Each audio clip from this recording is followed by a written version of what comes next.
What have you seen? Where have they improved the most under Maresca? In their 4-2-3-1 that they normally play in, but to your point, Suze, defense has been shored up. That's why they're tied for second in the Prem right now. You don't see any team in any big league that is top or near the top of the table with a terrible defense. You just don't. And for me, that is the most important thing that Maresca's done as far as being able to make them competitive.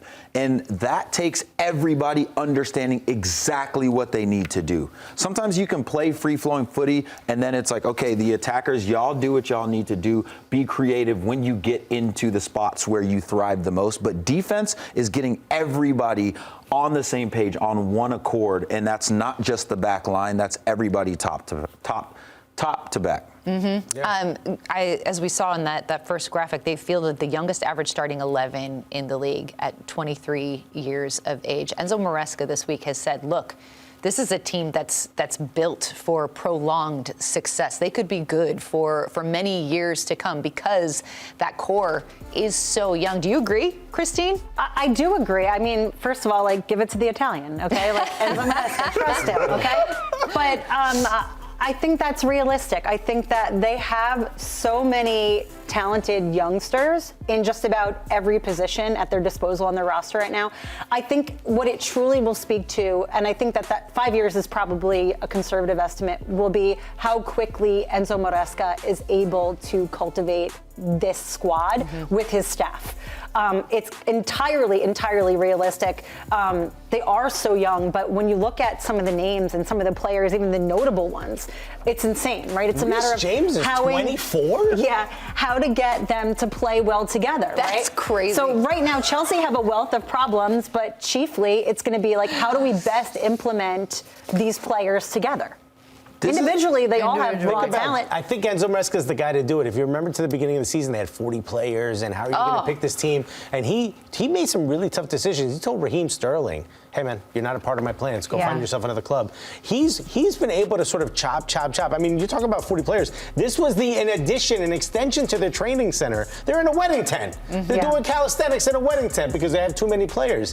This goes to show how difficult the job he really had when he came in. Right. He did not, well, one, joining Chelsea in the state that they're in, even then, was a big ask. When he got his team promoted, he could have been, he was already in the Premier League. Right, it's like you really have to be a chief level problem solver or you're like chaos. And I think that Enzo Maresca might be both, but like I will absolutely, like, with my whole chest say, like, I criticized the hell out of Chelsea all summer long. Which is fair. This was absolutely insane. And you know what? I also criticized the fact that they had Raz, like, sitting on the bench just hanging out. Like, again, a really wild move. Well, but I think it's commendable that he sat in it, has made very difficult decisions, managed to free up their roster, which again from 40 is just insane, and then to arrive at this crop of talent, which I do believe is there.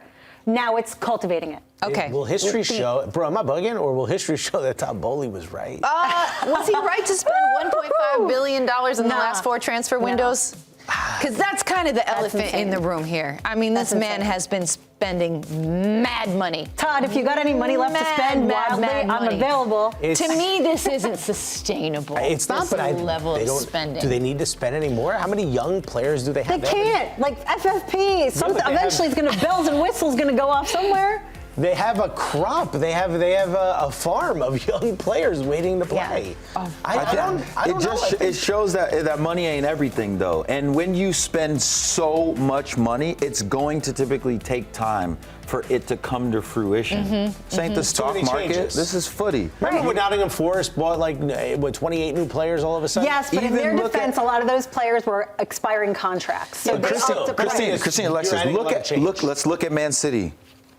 Before they really started winning and being dominant, they were throwing money like Chelsea is now. Yeah. And it didn't work for a while. Oh, man. And then it started working. So imagine what could happen when a lot of these younger players really come into their prime. Right, money doesn't coach a team. Money gets the personnel. If you can't figure out how and where to use players, like, no money in the world is going to help No chef is ever argued against too many My concern, though, is now ingredients. Chelsea does have a lot of talent. I just don't want them to be wasted. That's not my concern. Oh, come on, for the love of the game. I'm not a Chelsea fan, but Wild times. Wins. That's all that matters.